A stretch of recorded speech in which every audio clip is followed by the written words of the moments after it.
Audio Jungle.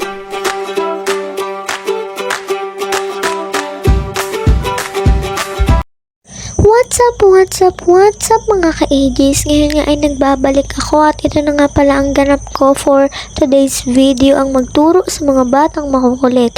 At sa mga oras na yan ay wala ngang klase dahil nasa meeting ang aming advisor na si Ma'am Salvador. Kaya naman nakipagpintuhan ako sa aking mga estudyante. Kung saan-saan nga napunta ang aming usapan at sa hindi ko inaasahan, may isang bata na nag-open ng kanyang nararamdaman, tila ba malungkot siya at tila ba habag na habag sa kanyang mga magulang. At ito na nga ang kaganapan.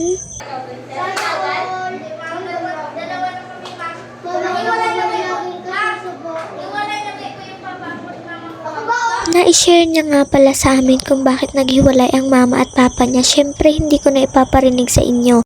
Pero biglang nadurog ang puso ko nung ito ang sinabi niya.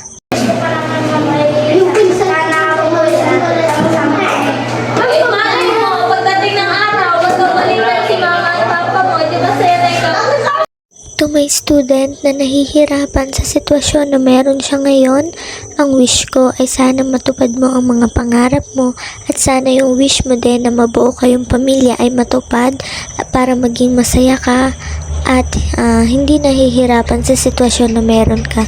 God bless sa buhay mo at aral ka ng mabuti. Para sa magulang ng aking estudyante, sana maayos nyo kung anong meron kayong mag-asawa nang sa ganun may batang hindi mahihirapan sa sitwasyon na meron kayo ngayon. Nakakadurog ng puso dahil simpleng bata, walang kamuwang-muwang, nalalaman ang mga nangyayari sa kanyang pamilya at siya ang nahihirapan.